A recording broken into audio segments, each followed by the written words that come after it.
Good morning students. हम पढ़ रहे थे संस्कृत खंड के अंतर्गत तृतीय पाठ, तीसरा पाठ सदाचारोपदेश यानी सदाचार का उपदेश। इस पाठ के अंतर्गत हमारे 12 श्लोक हैं, जिसमें से 3 हम पढ़ चुके थे। अब शुरू करते हैं श्लोक संख्या 4।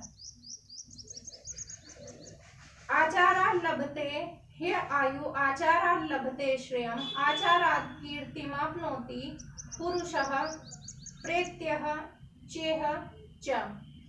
इसमें जब आप दूसरी लाइन में शब्द देखेंगे पुरुष, इस पुरुष शब्द का अर्थ केवल पुरुष जाति विशेष के लिए नहीं किया गया है, क्योंकि पुरुष प्रधान समाज रहा है हमेशा से ही।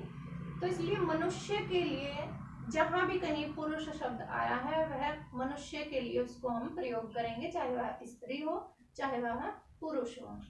तो ये ध्यान रखेंगे आप, जहाँ भी पुरुष शब्द आया होगा वह स्त्री और पुरुष दोनों के लिए है, अर्थात मनुष्य के लिए है, किसी पर्टिकुलर जाति विशेष के लिए नहीं है।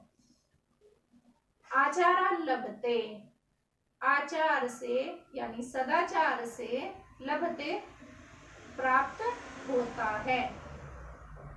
हे आयु, ही माने निश्चित रूप से, आयु माने आयु या उम्र। तो सदाचार से निश्चित रूप से आयु की प्राप्ति होती है। आचारा लभते श्रियम, श्रियम यानी धन या लक्ष्मी। तो आचारा लभते सदाचार से प्राप्त होता है, श्रियम यानी लक्ष्मी। सदाचार से निश्चित रूप से आयु की प्राप्ति होती है, सदाचार से लक्ष्मी या धन की प्राप्ति होती है। दूसरी लाइन देख लीजिए, आचारात् कीर्तिमाप्नोति, सदाचार से कीर्ति यानी यश की प्राप्ति होती है। पुरुषः मनुष्य, प्रेत्य च इह च, मनुष्य प्रेत्य यानी मरने के बाद परलोक में, च इह और इस लोक में, यानी यश की प्राप्ति कहाँ कहाँ पर होती है? मृत्यु हो जाने के बाद परलोक में और जीवित रहते हुए इस लोक में भी। तो आचारात् कीर्तिमाप्नोति, सदाचार से यश की प्राप्ति होती है। पुरुषः मनुष्य को, प्रेत्य च, मृत्यु के बाद परलोक में और इस लोक में भी। श्लोक संख्या 5। ये नास्तिकाः निष्क्रियाश्च गुरुशास्त्राति लिंगिनः अधर्मज्ञा दुराचारास्ते भवन्ति गतायुषः। ये माने जो नास्तिकाः, नास्तिक हैं, आस्तिक होता है ईश्वर में आस्था रखने वाले, ईश्वर में विश्वास रखने वाले। नास्तिक होते हैं ईश्वर की सत्ता को नहीं मानने वाले। तो ये जो नास्तिकाः, नास्तिक हैं यानी ईश्वर की सत्ता को न मानने वाले हैं। निष्क्रियाश्च और निष्क्रिय हैं, कोई भी कार्य नहीं करते हैं, शिथिल हैं। गुरु शास्त्राति लिंगनः, गुरु और शास्त्रों की आज्ञा का उल्लंघन करने वाले हैं, गुरुओं की आज्ञा न मानने वाले हैं। शास्त्रों में जो भी उनको कहा गया है करने के लिए उसका भी उल्लंघन करने वाले हैं, उनको भी नहीं मानते हैं। अधर्मज्ञः, जो अधर्मज्ञ हैं यानी धर्म को जानने वाले नहीं है, धर्म में उनकी कोई रुचि है ही नहीं। दुराचारास्ते, और बुरा आचरण करने वाले हैं, दुराचारी हैं। भवन्ति गतायुषः, गत माने चली जाती है, कम हो जाती है। युषः आयु, वह कम आयु वाले होते हैं। तो कौन कौन कम आयु वाले होते हैं? ये नास्तिकाः, जो नास्तिक हैं, निष्क्रियाश्च, और जो निष्क्रिय हैं, शिथिल हैं, कोई कार्य नहीं करते हैं। गुरु शास्त्राति लिंगनः, गुरु और शास्त्रों की आज्ञा का उल्लंघन करने वाले हैं।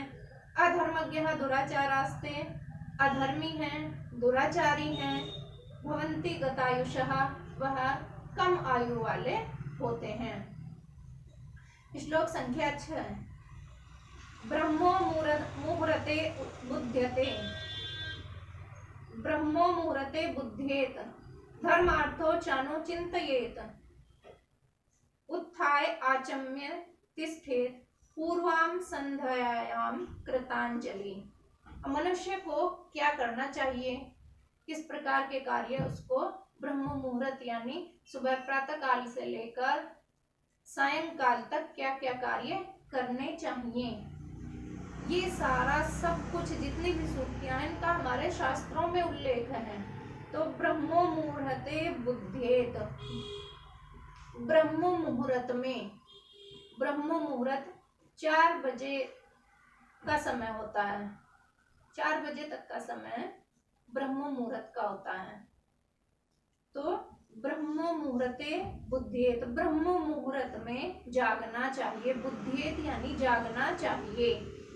धर्म अर्थौ च अनुचिंतयेत, धर्म और अर्थ के विषय में चिंतन करना चाहिए।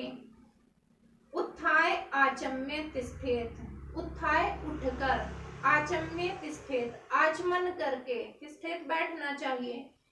पूर्वाम संध्या, पूर्व माने प्रभात कालीन सुबह के समय की, संध्या संध्या के लिए। कृतांजलि, अंजलि यानी हाथ, हाथों को जोड़कर। तो ब्रह्म मुहूर्ते बुद्धेत, ब्रह्म मुहूर्त में जागना चाहिए। धर्म अर्थौ च अनुचिंतयेत, धर्म और अर्थ के विषय में चिंतन करना चाहिए। उत्थाय आचम्य तिष्ठेत, उठकर आचमन करके बैठना चाहिए। पूर्वाम संध्यायाम कृतांजलि, प्रभात कालीन संध्या के लिए कृतांजलि हाथों को जोड़कर। अक्रोधेन सत्यवादी भूतानाम विहंसकः अनुसूय रजिहाश्च शतम वर्षाणि जीवति। अक्रोधेन, अब ये जो श्लोक है इसमें क्या दिया है कि क्या क्या कार्य करने से मनुष्य 100 वर्षों तक जीवित रहता है। तो अक्रोधेन, क्रोध न करने से, सत्यवादी, सत्य बोलने से, भूतानाम विहंसकः, प्राणी मात्र के प्रति हिंसा न करने से, कोई भी प्राणी हो उसके प्रति हिंसा न करना यानी उसको कष्ट न पहुंचाना, उसको न मारना। अनुसूया, दूसरे के गुणों में दोष न निकालना। जिहाश्च शतम वर्षाणि जीवति, जो मनुष्य यह सारे कार्य करता है निश्चित रूप से उसकी आयु शतम वर्षाणि, शतम यानी 100 वर्षों तक, वह निश्चित रूप से ही 100 वर्षों तक जीवित रहता है। अक्रोधेन सत्यवादी, जो क्रोध नहीं करता है, हमेशा सत्य बोलता है। भूतानाम विहंसकः, प्राणी मात्र के प्रति हिंसा नहीं करता।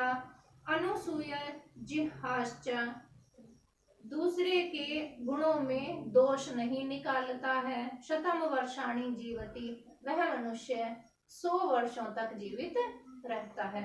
ये 7 श्लोक आज हमने यहाँ पर पढ़े। आप इनको एक बार घर में पढ़कर देखेंगे, इनका हिंदी अर्थ लिखेंगे, इनको याद भी करेंगे। कल हम ये चैप्टर पूरा कर लेंगे।